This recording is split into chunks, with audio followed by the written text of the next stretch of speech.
Our society is warping and contorting at an alarming rate, and it's like watching something from a bizarre science fiction movie. Everything seems inside out. The left rant and rave, yell and scream and try to convince us all that this is progress. They openly and unashamedly mock people who believe in Judeo-Christian values, but exalt and protect those who are militant atheists or Islamists. They shout tolerance and equality, but practice intolerance and inequality.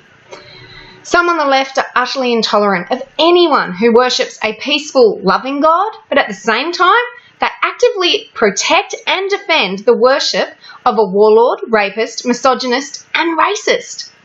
They even invented a name for those of us opposed to violence and oppression that's incited by Muhammad, called Islamophobia. The so-called prophet and the Islamic texts explicitly promote violence, the oppression of women, gays, and other minority groups. And the left not only turn a blind eye, but they get into bed with these Islamic apologists and appease them at every turn. Our government is literally throwing millions of dollars into de-radicalisation programs for potential jihadis while ignoring the fact that the Islamic texts, an example of Muhammad, incite, encourage and condone terrorism. On another topic, the left cry misogyny and sexism at every turn and want to call out every little sexual slight against them. They conflate rape and assault with the way a man looked right through them or inadvertently touched them on the hip when they walked past. And all the while, these same people aggressively are promoting pornography, gender dysphoria, and the sexualisation of our children. It's insane. The inversion of morality is rife, and it's coming at us thick and fast. You know, recently a newspaper published a few stories on the same day.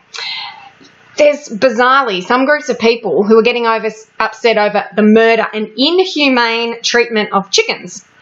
And mention was even made that there's inhumane treatment of fertilised chicken eggs. They're not human. And yet this same publication also reports stories advocating late-term abortions and even post-term abortions. And that's somehow humane? Well, what kind of society have we become? The left constantly change their minds about what a baby actually is. There is outrage, and rightly so, when a woman loses her baby in utero because of violence. It's devastating, and it's called murder or manslaughter because a life has been taken. But with the very next breath, some will advocate for a woman to be allowed to abort up to full term or shortly afterwards, for whatever reason they want to come up with. How's that humane? It's completely subjective, and they move the goalposts every day according to their feelings. You know, the animal activists spend endless hours campaigning against injecting animals with hormones because it's inhumane, but are also fine with giving developing children hormones to change their gender. The examples of hypocrisy and delusion are endless. But you do know there is a better way, right? It's time to join the Australian Conservatives and restore some common sense to our society.